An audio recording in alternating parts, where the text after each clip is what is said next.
British Petroleum Oil Refinery in Carson, California. It provides for 1/4 of the Los Angeles gasoline market and helps give us those famous orange sunsets. It went online in 1938, the same year oil was first discovered in Saudi Arabia, and today pumps out over 275,000 barrels of black gold each day. That's enough to get this Toyota Prius from here to the sun and back 3 times.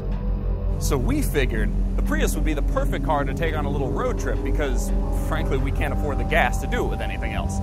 Along the way, we'll try and figure out if the cult of hybrid really is all it's claimed to be. But one thing is for certain, it sure would be nice to get away from all this.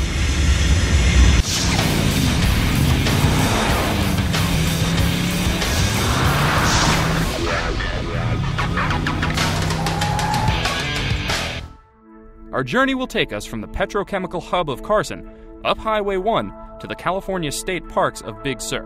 The 11.9-gallon tank is full, and with an estimated 46 mpg, we should have no problem making the 320-mile trip in the Prius with plenty to spare.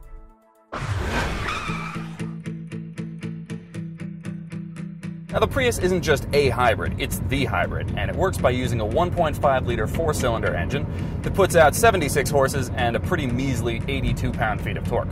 But it's assisted by a permanent magnet AC synchronous electric motor that puts out 67 horses and a rather drool-inspiring 295 pound-feet of torque.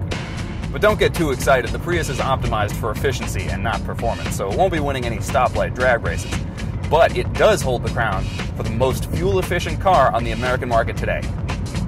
With an average fuel economy of 46 mpg, Americans have a raging hard-on for the Prius. In fact, since it was debuted to the States in 2000, Toyota has sold us more than 600,000 of these things. That's more than half of their sales worldwide. And as car guys, that kind of offends us.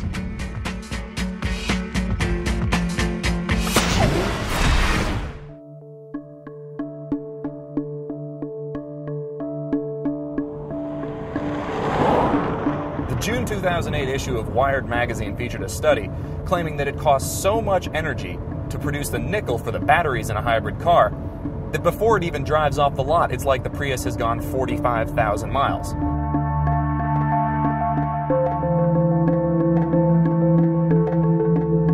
Instead, they suggest you get a 98 Toyota Tercel, and that still gets a very good 35 miles per gallon, but the carbon debt has already been paid off, so it would take years for the Prius to catch up. And if you're willing to buy a 94 Geo Metro with its 50 horsepower engine, that gets the same mileage as a Prius, so the Prius would never catch up. Still, after 250 miles, the Prius was getting a sorta impressive 51 mpg. Yeah, sorta really impressive, but the trek would still take us across 2 more hours of windy roads, so we refueled. Our gut. I think what I find most suspicious, though, about the whole hybrid phenomenon is that they use less gas, right? So in theory, whoever sells the gas stands to make less money on them. But whoever makes the batteries stands to make a whole lot of money on them, right? Well, now, who do you think owns the patent rights to every single nickel metal hydride battery used in every single hybrid car on the market today? About 20 years ago, General Motors had the opportunity to revolutionize the auto industry with their electric car, the EV1. And they took that opportunity and they crashed it full throttle into the fail wall. In the next few years, in an effort to forget the whole fiasco ever happened and recoup some of their losses from the project, they sold the patents to the batteries in the EV1 to Texaco, who was then purchased 6 days later by Chevron, who wanted to make the whole thing look as inconspicuous as possible. Toyota, who was watching this whole train wreck take place right in front of their eyes and was taking notes, realized that consumers wanted a car that could get spectacular gas mileage, but unlike the EV1, they made a car that got better range than the gas cars people were already buying, not worse. And so, the hybrid car was born.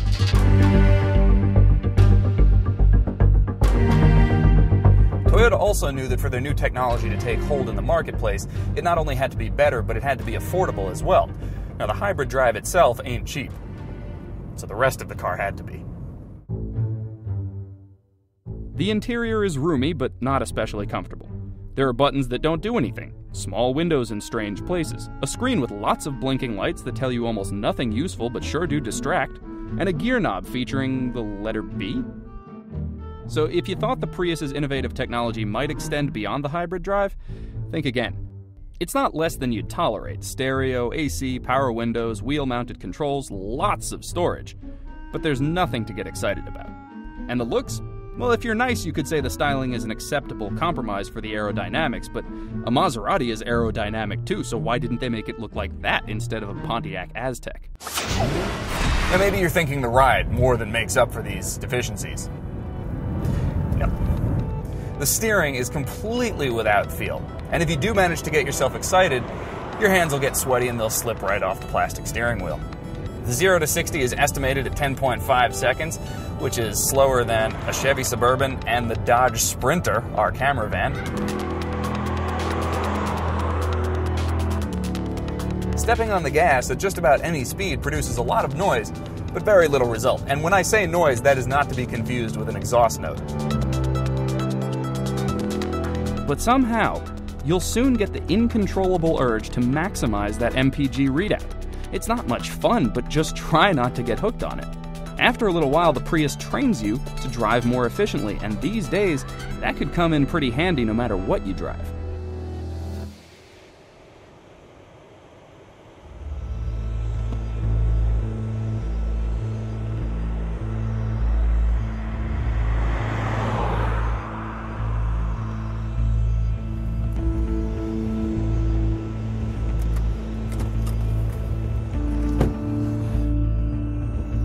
I spent a lot of time today bagging on the Prius, and, it deserves it, but the fact that it's so popular despite being such a crummy car just goes to show how badly Americans want the kind of freedom that it offers. I made it up here to Big Sur over 320 miles away with a camera guy and camping gear in the back on half a tank of gas and averaged over 51 miles a gallon doing it. So if more Americans get to experience this kind of beauty from what the Prius offers, where's the harm in that? The Prius gets the award for being the right car at the right time. You can take issue with its overall footprint or its build quality, but it is the car that popularized the growing trend towards vehicles powered by clean, renewable energy. And I guess we're glad that it did. I'm Jeremy Lusk, and thanks for watching Web Rides TV.